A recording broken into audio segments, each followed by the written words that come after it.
Imagine meeting someone online who seems like the perfect match. Smart, funny, beautiful, and everything you've been looking for. You think you're finally in control of your life again, ready to dive back into dating until one night, everything changes.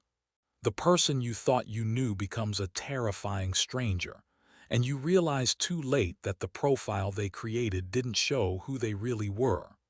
What happens next will make you question everything about online dating, and more importantly, about trusting your gut. If you're ready for a chilling tale of obsession, danger, and the horrors lurking behind a simple swipe, hit that subscribe button and join us. Don't forget to comment where you're watching from. This story is one you won't forget, and you'll want to be the first to know when the next one drops. Part 1: The First Message. It started like most things in life do, unexpectedly, almost casually. At first, it was just another face in a sea of profiles. Nothing about his online photos screamed danger. He looked normal, appealing even, but normal too normal. I thought, hey, he seems like someone I could talk to, just another one of those harmless, pleasant interactions that fill the gaps between your day. It was 2022, and after a long stretch of being alone and disconnected, I had downloaded the dating app to try something new. No big expectations, just some light conversations, maybe a cup of coffee with someone interesting. I was determined not to overthink it, or so I thought. His name was Ethan. His profile was far from flashy. His pictures weren't professionally staged. He had that guy next door look that I found comforting. A snapshot of him on a hiking trip, another at a family barbecue, and one where he was holding his dog in a way that made me smile. Simple, warm, real, or at least that's how it appeared. We started chatting almost immediately.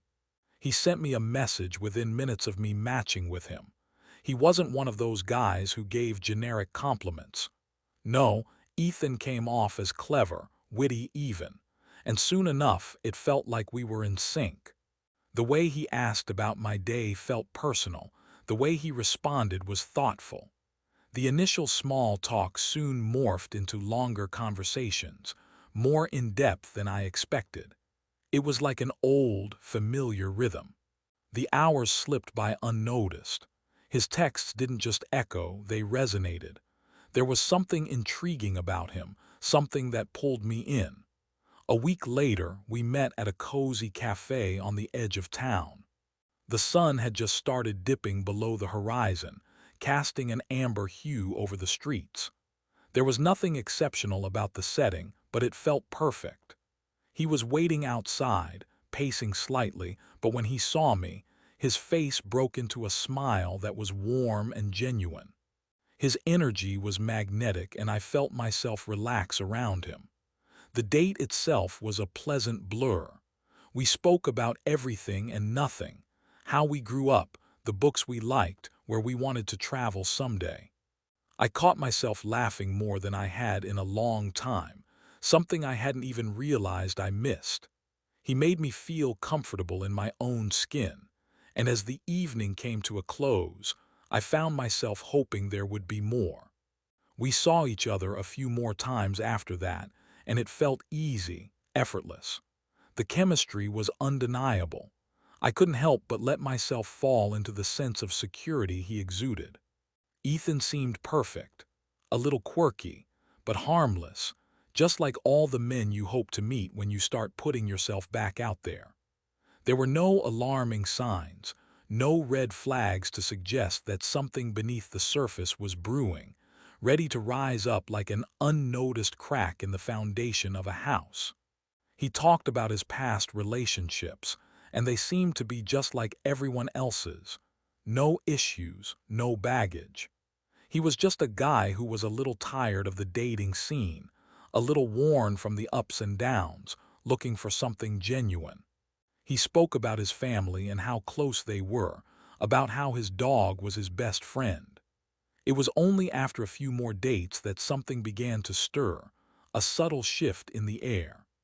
I found myself questioning my initial impression of him, though I pushed the feeling aside. Maybe I was just overthinking it. After all, it was just the early stages of getting to know someone. But then it started, those little things. It was small at first, barely noticeable. A glance at my phone, a raised eyebrow when I wasn't replying to his text as quickly as he thought I should. But then it escalated. A comment here and there, seemingly innocent at first. "You didn't leave your phone in the car, did you?" He'd say after one of our dinners, almost like a joke. But it was. He wasn't laughing.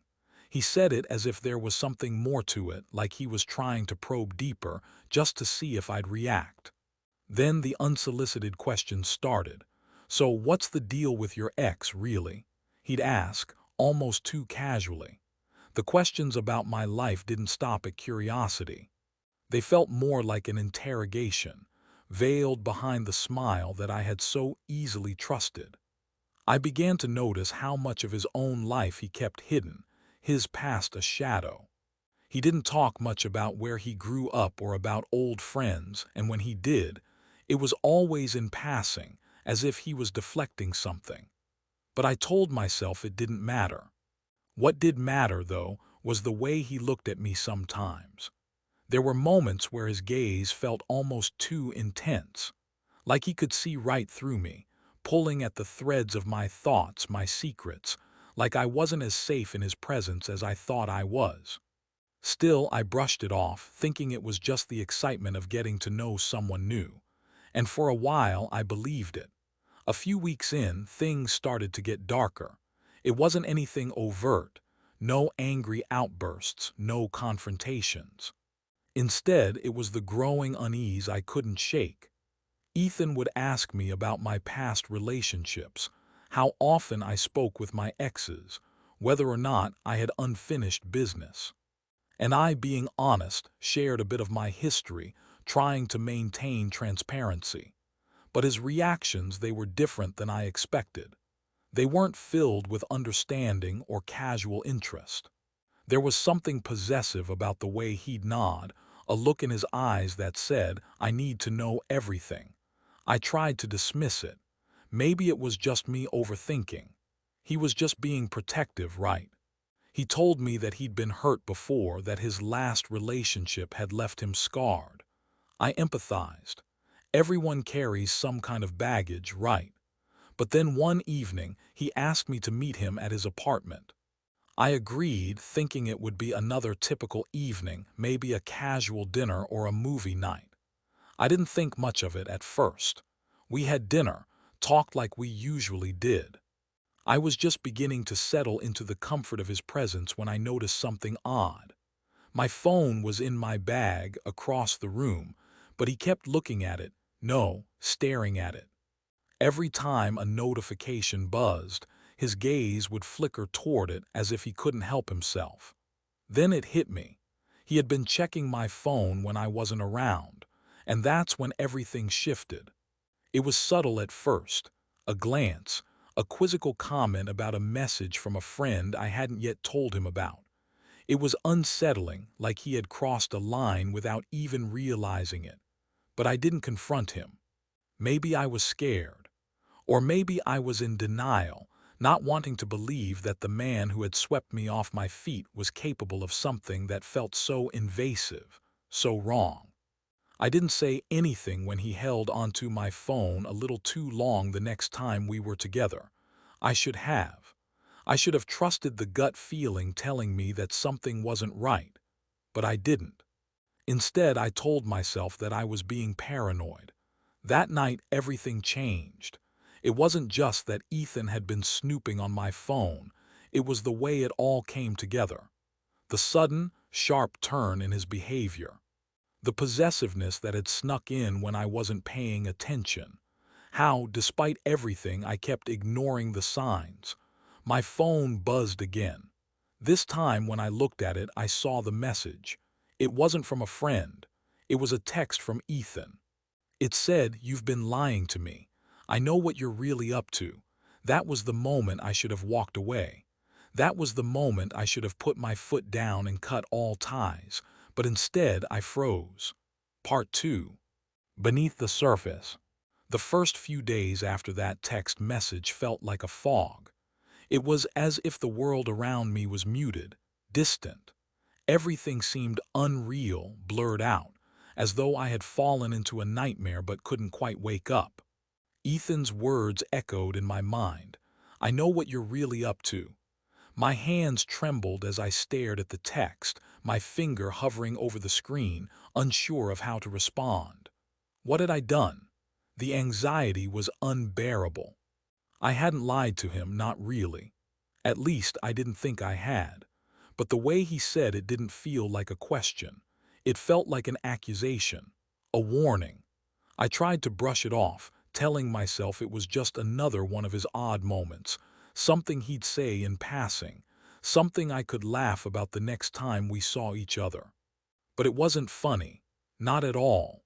The dread gnawed at the edges of my thoughts, growing in intensity until it consumed me. What was he talking about?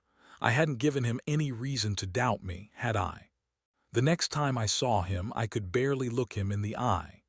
It was a casual meetup, dinner at a local pub, nothing special. But the tension between us was thick, almost tangible. Ethan was his usual charming self, smiling, laughing like nothing had changed. But I saw through it now. I saw the cracks in his facade. There was something in the way he looked at me, something colder than I had noticed before. His eyes seemed to pierce through me, dissecting me with a calm intensity that made my skin crawl. We talked about the usual things, but I could barely focus on what he was saying. My mind kept replaying that text, the words repeating in a loop like a broken record. "I know what you're really up to." What had he found out? How had he gotten into my life this way? And then the question that seemed to chill me the most: was he watching me? Later that night, after I left the pub, I couldn't shake the feeling that something was off. It wasn't just his gaze. It wasn't just the text. It was the silence between us, the weight of it. As if every word I said, every move I made was being scrutinized, examined, calculated. I was walking on eggshells, unsure of which step might set him off. It was as though I had crossed some invisible line, and now I was trapped on the other side. The next morning, the unease deepened.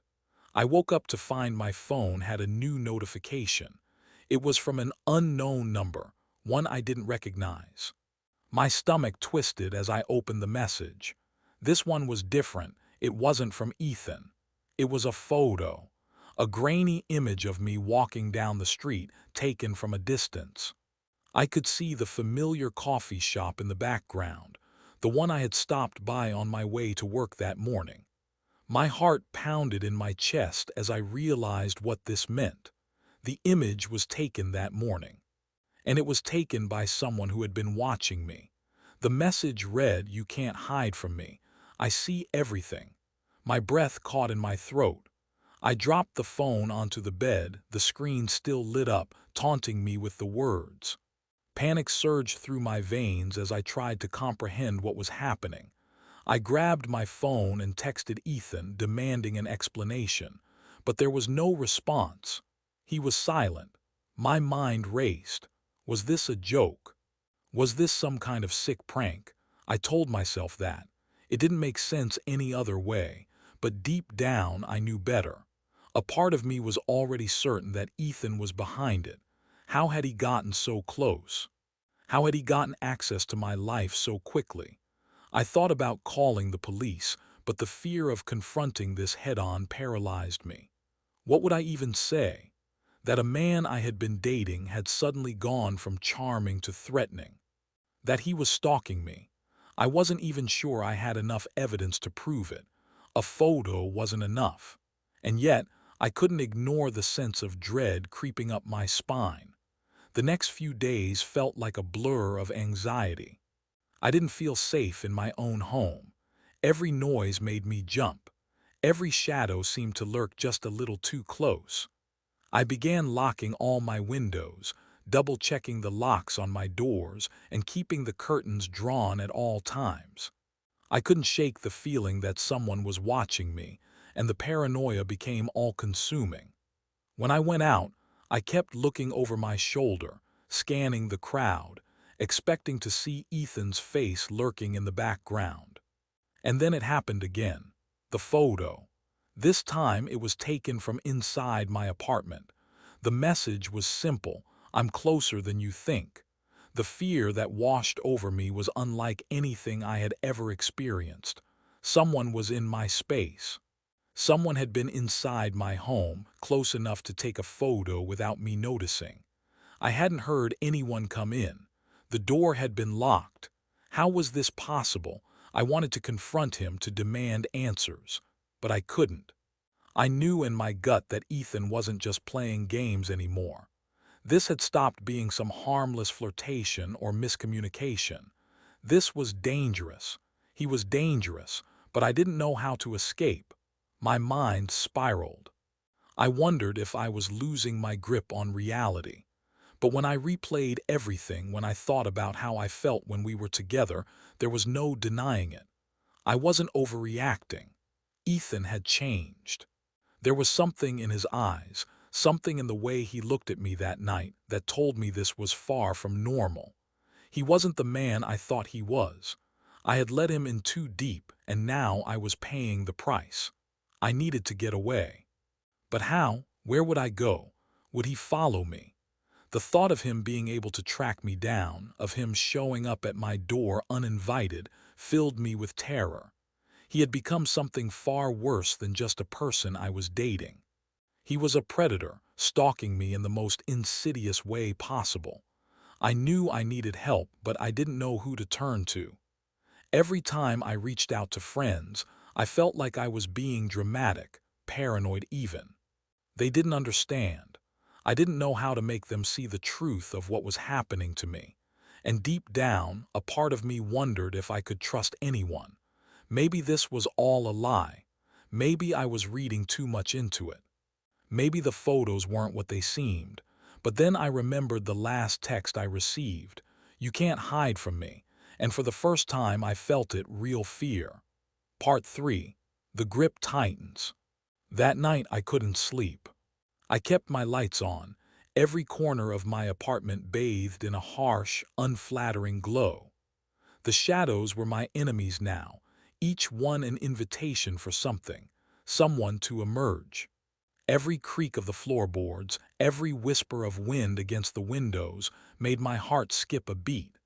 I kept replaying those images in my mind, the photos, the texts. He was still out there, watching. No matter how much I tried to convince myself it was all just a twisted joke, a part of me knew better. There was nothing funny about this. The next morning, I found myself staring at my phone for hours, unable to move. My stomach twisted with dread. I kept checking my door, looking for signs of someone, anyone being there, but nothing. No footsteps outside my apartment, no whispers in the hallway. I told myself it was okay. I told myself I was safe. But that sinking feeling in my gut told me I was anything but safe. When I left for work, I made sure to lock every door behind me, double-checking the locks, pulling the curtains tight. The weight of it all pressed down on me. It wasn't just that Ethan was obsessed with me. It was the way he had invaded my life, creeping into my spaces without my permission. It was the fact that no matter what I did, he was always just one step behind me. At work, I couldn't focus. I tried to throw myself into my tasks, desperate for anything to take my mind off the creeping anxiety. But it wasn't long before another message appeared. I was sitting at my desk when I heard the familiar chime. I froze, my fingers trembling over the keyboard. I didn't want to look, but I had to. My heart thudded in my chest as I unlocked my phone. This time, the photo was different. It wasn't a photo of me or of anything I recognized. It was a blurry image of a street corner. I squinted at the details, trying to make sense of it. There was something so unsettling about the shot. It was too precise, too planned. The message was simple, but the words left my stomach in knots. "I've been here all along." I swallowed hard, my mouth dry. The photo was taken just a few blocks from my office. How had he known where I was? Was he tracking me? Watching me in the middle of the day in plain sight? The sickening thought consumed me. And then the terror set in. What if he was following me right now? I rushed to the bathroom, my heart racing. I couldn't breathe. I splashed cold water on my face, trying to shake off the feeling that I was being hunted. But every time I looked in the mirror, I couldn't shake the image of Ethan's eyes, the cold, unblinking stare that seemed to pierce through me. I had to leave. I had to get away. I left work early, not bothering to tell anyone. I couldn't risk it. I had to go somewhere, anywhere, where I could breathe, where I could think. But as I drove through the city, the air in the car grew heavy, suffocating. I couldn't shake the feeling that I was being followed. The streets were too quiet, too empty, but I swore I could feel eyes on me. In the rearview mirror, I thought I saw a car following a little too closely. When I glanced again, it was gone, but the unease lingered. I made a sharp turn onto a side street, hoping to lose whatever was tailing me. I drove in circles for what felt like hours, but the tension never subsided. Every time I checked the rearview mirror, I half expected to see Ethan's face behind me, his expression twisted into that sickening smile. But nothing, nothing at all. Eventually, I stopped in a quiet, almost deserted park.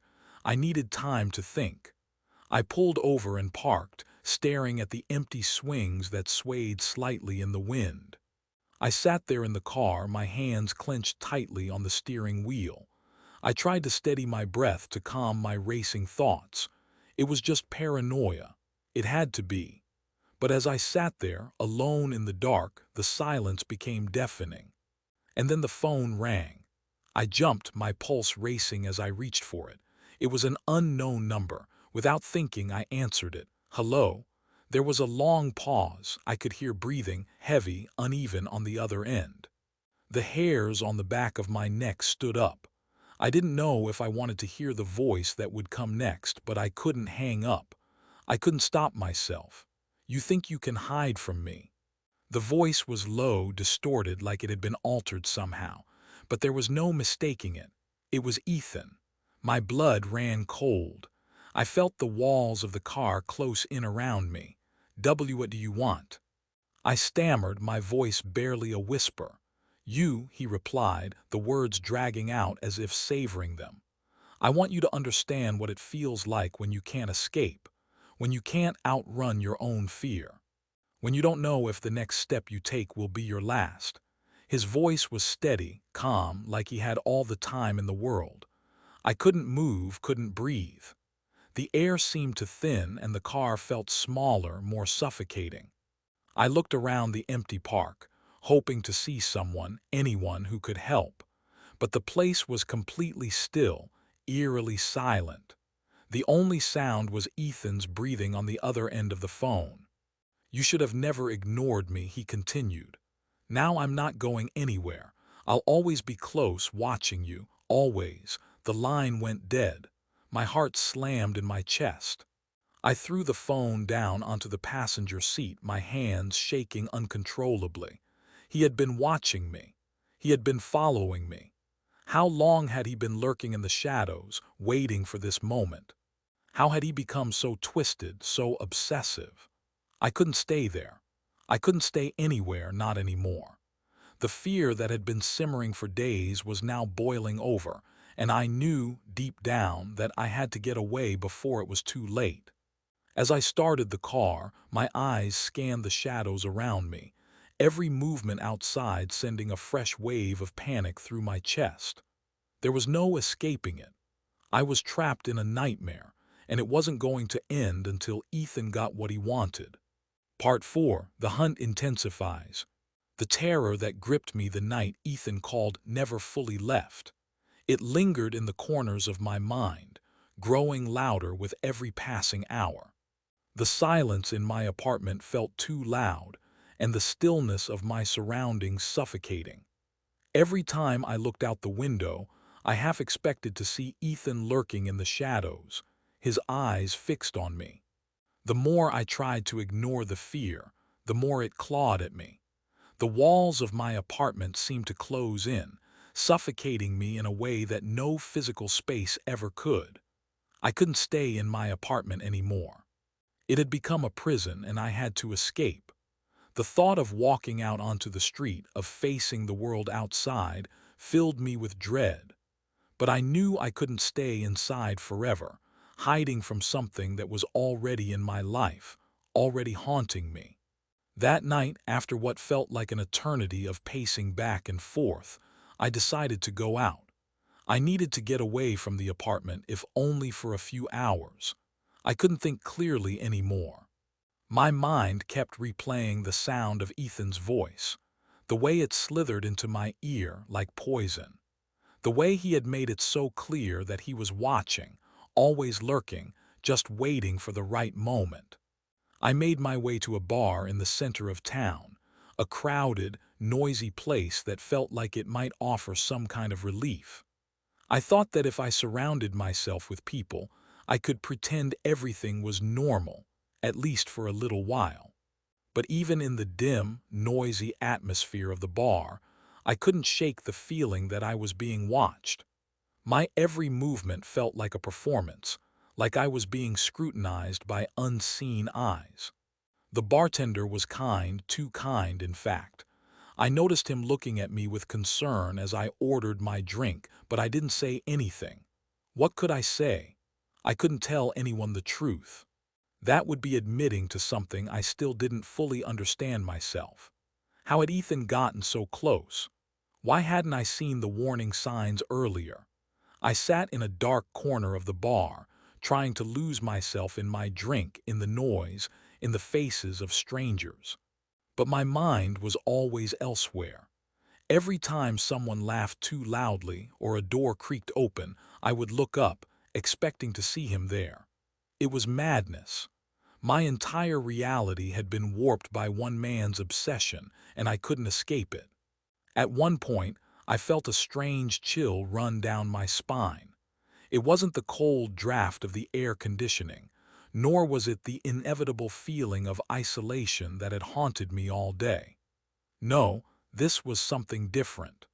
I turned slowly, my eyes scanning the crowd, looking for anything that might give me an answer.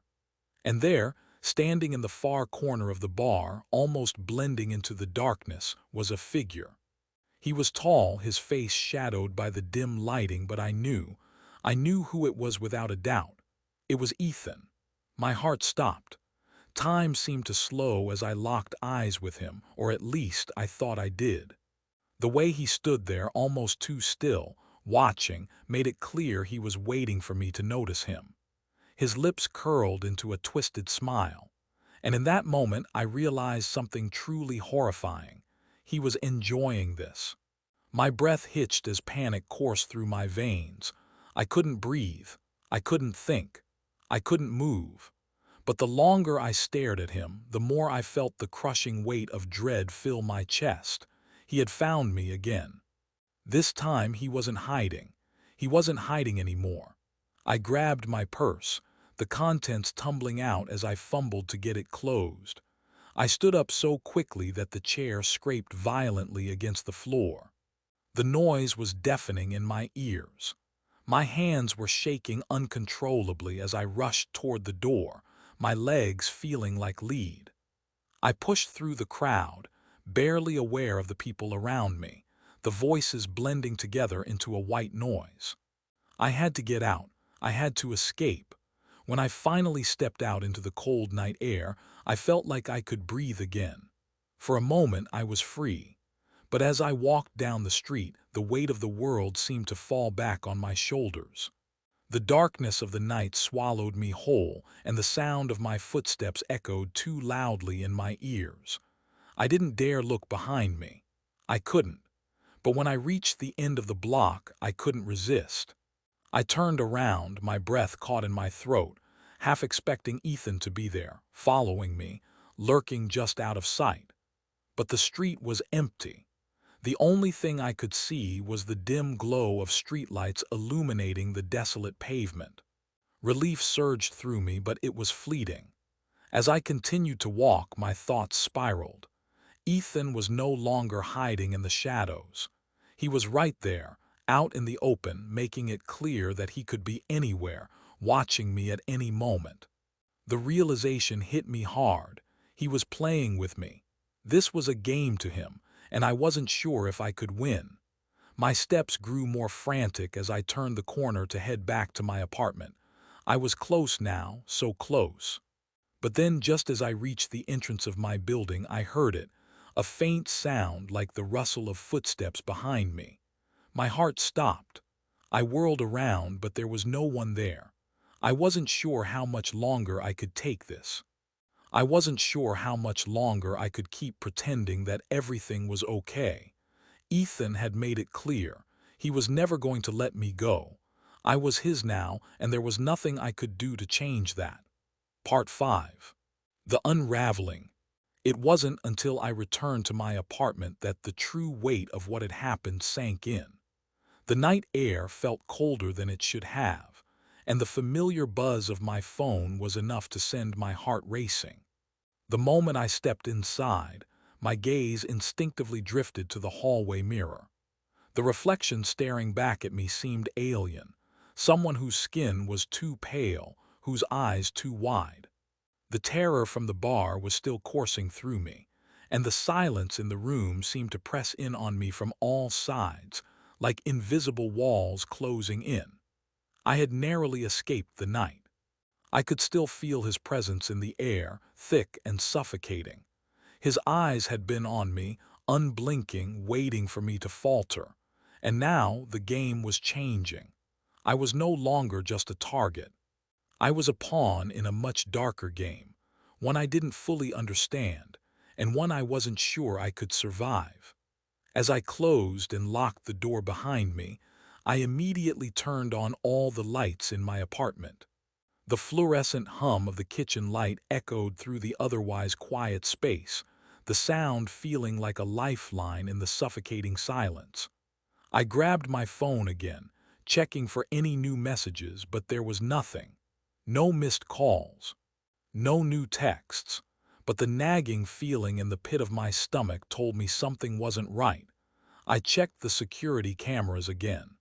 I'd installed them after the first few creepy encounters, hoping to keep track of anything out of the ordinary. There was a flashing blue notification, indicating a recent motion detection. My breath caught in my throat as I tapped the notification, only to be greeted by a video that made my blood run cold. It was me. At least it looked like me. The figure on the footage was blurry at first, standing in the hallway outside my door, half hidden in shadow. But the moment it stepped forward, I could see the features of my own face in the reflection. The twisted part, I hadn't left my apartment. This wasn't a replay of my own movements. No, this was something far worse.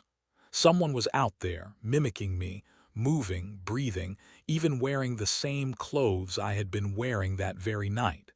I froze in disbelief, watching as the figure continued to pace in front of my door.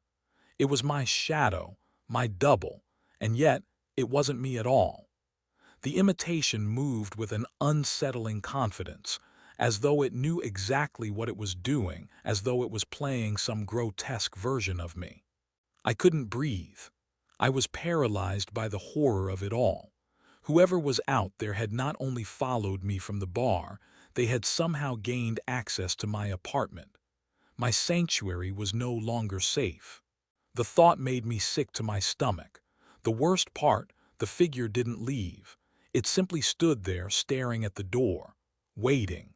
I scrambled for my phone, my hands trembling violently as I dialed 911. I felt sick. What was I supposed to say? That someone had broken into my apartment. That they were stalking me in plain sight, mocking me with their actions. They would think I was crazy. I kept watching the security footage, my heart pounding as I waited for the 911 operator to answer. The figure outside my door remained motionless. It wasn't trying to break in. It wasn't even attempting to force its way through the door. It was simply watching. My mind raced with terrifying possibilities. Had it been Ethan all along? Had he been the one stalking me from the shadows? Or was this some new level of torment, someone worse than I could ever imagine? I closed my eyes and tried to steady my breathing, attempting to make sense of the insanity unfolding around me. It wasn't just a person trying to intimidate me anymore. No, it felt like something far more sinister was at play. It felt like this was a test, some game with no rules, and I was trapped at the center of it. When the 911 operator finally picked up, I rushed to explain everything. I tried to remain calm, but my voice shook with every word. They promised to send someone over immediately, but I could already feel the creeping doubt seeping in. How could they stop this? What could they possibly do? How would they ever find whoever was watching me, pretending to be me, if they didn't even know who was behind the mask?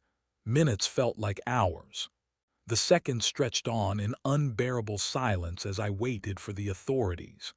It was only when I heard the faintest sound, a soft scraping against my door, that I realized they were here, or so I thought. I turned quickly, only to see nothing but darkness and the quiet hum of the air conditioning in the background. The scraping sound had stopped. My heart leapt into my throat as I rushed to the peephole to see if the authorities had arrived. There was nothing. No one was outside. It was as if the entire world had gone still. A wave of panic surged through me. I was on the verge of losing my sanity. Was I imagining everything? Was it all just in my head? But then, as if to answer that question, I heard it. A faint whisper. It wasn't coming from the hallway. It wasn't coming from the camera footage. It was coming from the very walls of my apartment. You can't hide. The voice was low and guttural, like a distant whisper from someone deep inside my mind, clawing its way to the surface. It was Ethan. It wasn't anyone I knew.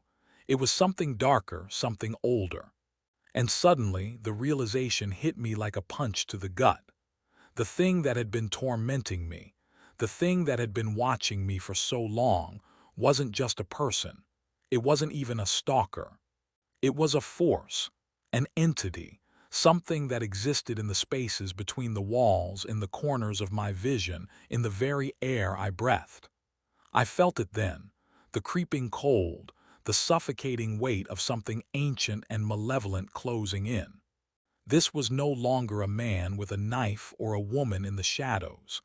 This was something that lived and breathed within the fear I'd allowed to grow inside me.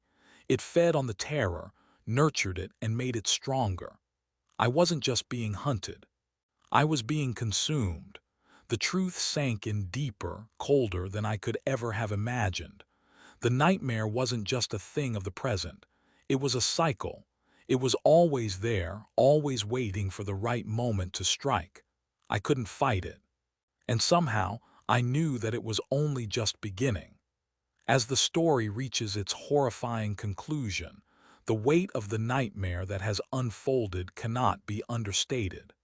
From the first chilling encounter at the bar to the unsettling presence that followed the protagonist into their home, this tale weaves a terrifying narrative that touches on more than just the surface-level fear of being stalked or harassed. It goes deeper, exploring the boundaries of trust, the fragility of our sense of safety, and the dangerous allure of our blind spots. When we are thrust into moments of terror, when the world seems to fall apart around us, it often becomes difficult to see things clearly. In the beginning, the protagonist had every reason to feel safe. Their apartment was their sanctuary. They had a job, a routine, and everything seemed to be in order. The moment they met Ethan, they had no reason to question his appearance or intentions. He seemed normal, polite even, and their connection appeared genuine. They allowed themselves to be swept up in the intoxicating rush of a new relationship, which many people do when they first connect with someone. The charming words, the lingering glances, and the promises of closeness all seemed so real in the early stages. But this is where the cracks began to form in the narrative. It's easy to overlook red flags when we're caught up in the thrill of new connections. The protagonist, despite some nagging doubts, let their guard down. They ignored the small signs that suggested something wasn't quite right. A few late-night texts, some overly intimate gestures, and comments that at first seemed playful but grew increasingly controlling.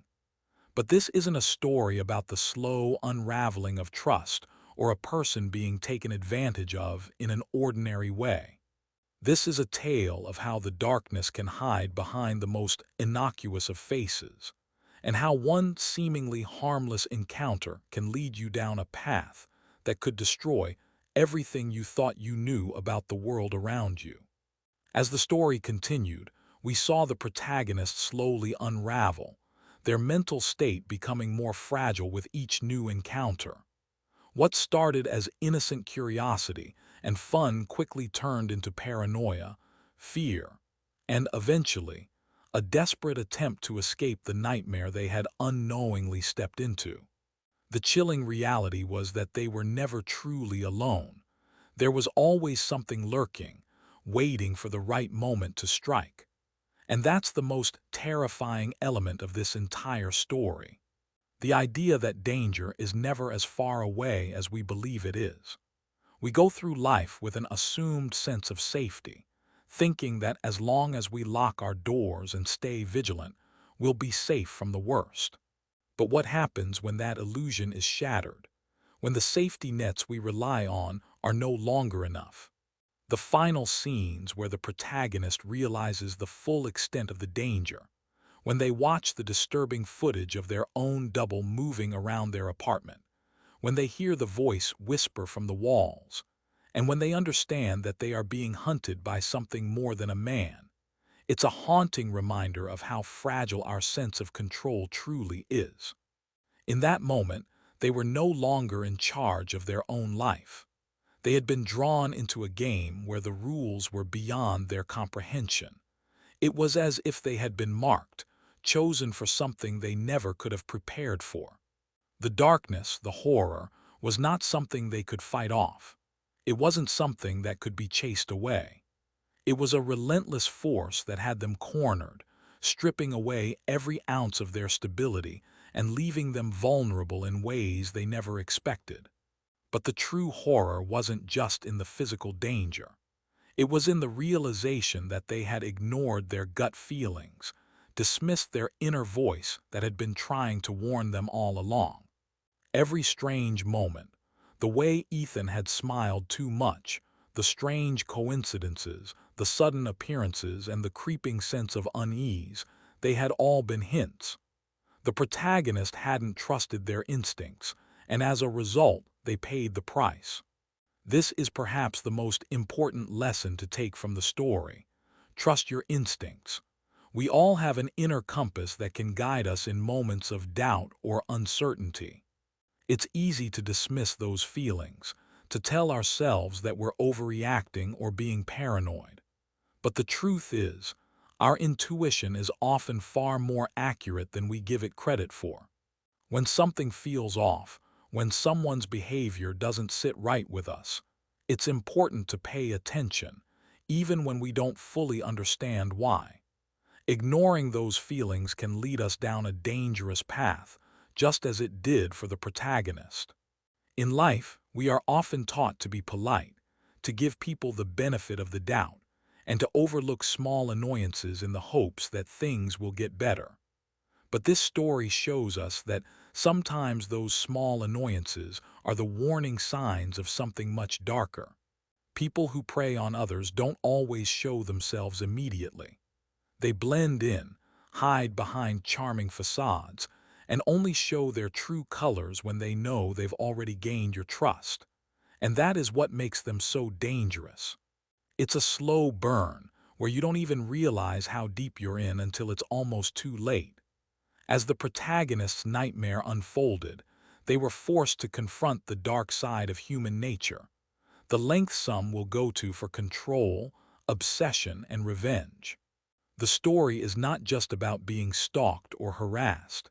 It's about how far someone can push another person, how far they will go to make someone theirs, even if it means crossing every moral line.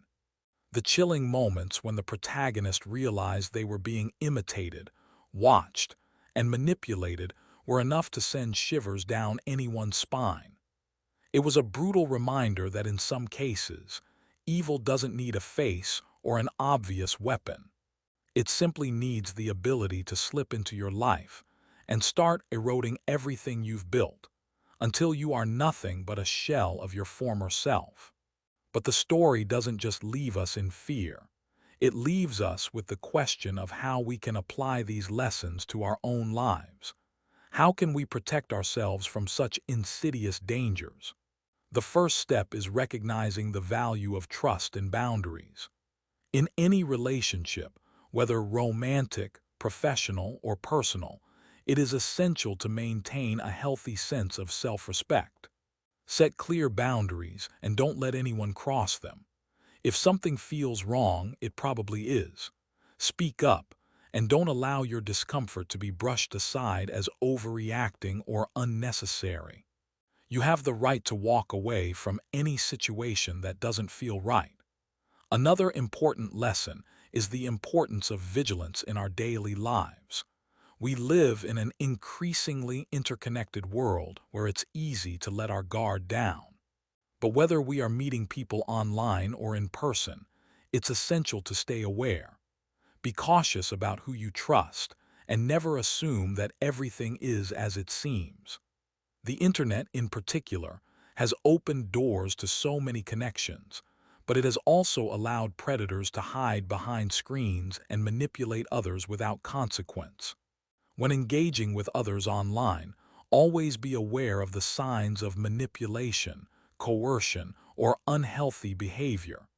Don't be afraid to ask questions, to investigate, and to trust your instincts. If something doesn't feel right, don't ignore it. Finally, this story also teaches us about the resilience of the human spirit. Despite everything the protagonist went through, being stalked, threatened, and emotionally terrorized, they survived. They learned from their mistakes and found the courage to fight back, to escape, and to rebuild. It shows that even in the darkest of moments, there is hope.